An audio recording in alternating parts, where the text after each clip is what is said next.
War and Revolution, section. From the First to the Second American Revolution. Trevelyan, who offers such a heartwarming assessment of the British Revolution, adopts a more realistic tone when analyzing the rebellion of the British colonists in the New World.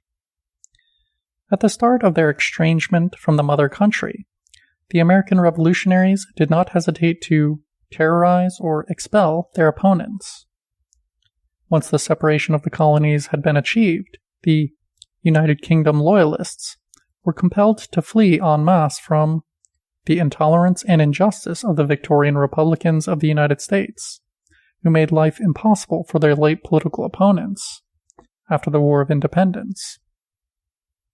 Perhaps we detect a hint of nostalgia for the Empire on the English historian's part.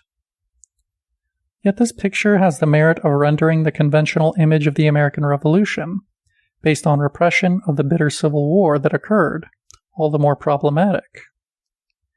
It suffices to think of the massive emigration that occurred following Britain's defeat.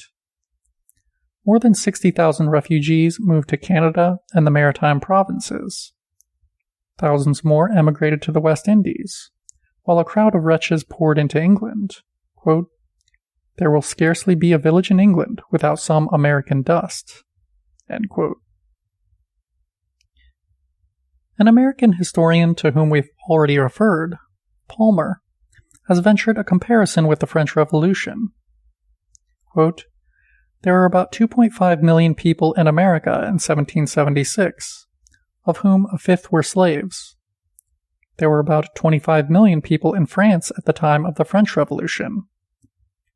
There were, therefore, 24 émigrés per thousand of population in the American Revolution, and only 5 émigrés per thousand of population in the French Revolution." End quote. Even more dramatic is the picture sketched by descendants of the opponents of the Declaration of Independence, which had been imposed by an activist minority. Quote, "From the beginning, the Loyalists were deprived of freedom of the press, freedom of assemblage, and under an espionage universal, sleepless, and malignant." End quote. Then there was the sequestration of goods and collective punitive measures against those suspected of loyalty to the crown. Life was made impossible even for neutrals. The Convention of the State of New York decreed that any person being an adherent to the King of Great Britain should be guilty of treason and suffer death. The new authorities' terror from above was combined with terror from below. Loyalists were hunted and killed at pleasure. The historian we are following reports John Adams' urgent exhortation to fine, imprison, and hang all inimical to the cause, without favor or affection. I would have hanged my own brother had he taken part with our enemy in the contest. End quote. While it can also invoke the authority of a historian like Furet, the habitual Manichaean counterposition of the American Revolution to the French Revolution is manifestly the result of a thinking that is acme of acritical thinking. In the case of the American Revolution, what counts are the oleographic images of the victors. When it comes to the French Revolution, the bitter denunciations of its enemies alone are to be trusted. So persistent are the echoes of the struggle accompanying the American Revolution that, during the war between the USA and Britain in 1812-15, the U.S. attempt to seize Canada was prompted not only by old expansionist ambitions, but also by a desire for a final settlement of accounts with the ex-loyalists, who were opposed to the Revolution and who continued to regard and conduct themselves as loyal subjects of the British Crown. Published in Toronto in 1879, the extended documentary history of the Loyalists we have used was, significantly enough, dedicated to the British Queen. We are dealing with the first example of historical revisionism regarding the American Revolution, which, it was stressed, could not continue to be written exclusively by the victors, or the enemies and spoilers, of Loyalists and Native Americans. That last allusion draws our attention to a completely repressed tragic experience. Yet, one of the most serious charges leveled at George III by the Declaration of Independence was that of having, quote, endeavored to bring on the inhabitants of our frontiers, the merciless Indian savages, whose known rule of warfare is an undistinguished destruction of all ages, sexes, and conditions. End quote. In this indictment, the Native Americans were depicted as a kind of barbarian Vendée, and in fact the majority of them sided with the British Crown, having experienced firsthand that they had much less to fear from the remote rulers and traders of London than from the white colonists in their immediate vicinity, who aspired to seize their land by any means. Repression of this Vendée was not only ruthless, but often marked by sheer sadism. The systematic destruction of crops and villages, the deliberate diffusion of smallpox, women and children butchered in cold blood and burned alive. Quote, they put to death all the women and children, excepting some of the young women, whom they carried away for the use of their soldiers, and were afterwards put to death in a more shameful manner. End quote. Such are but some of the details of the picture that emerges from witnesses.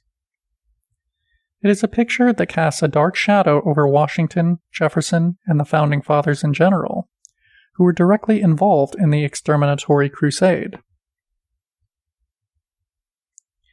The War of Independence against Britain became intertwined with civil and social war within the white community.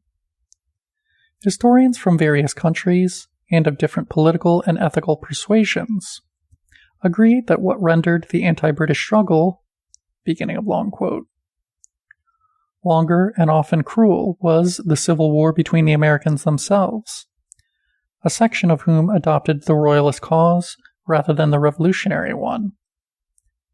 Obviously, the royalists or Tories frequently, if not exclusively, came from among the better off.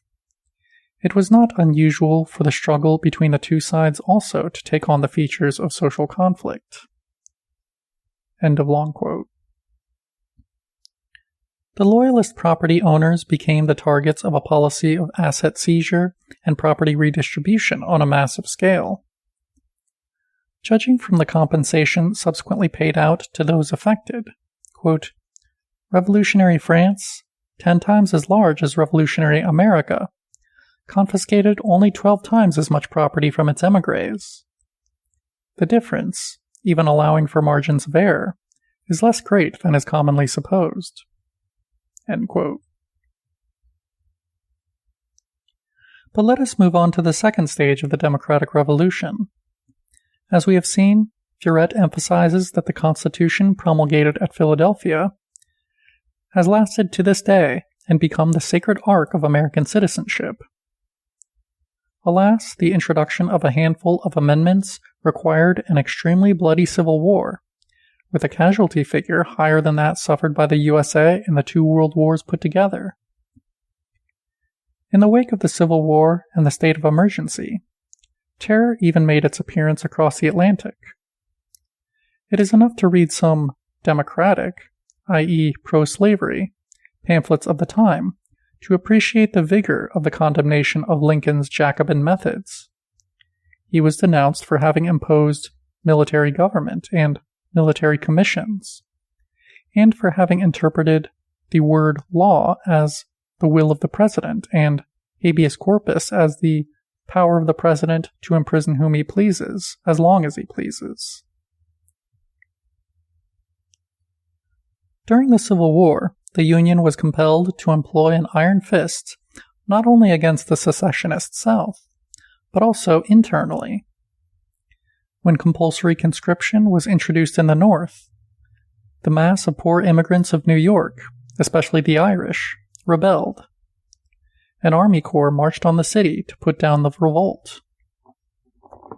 End section.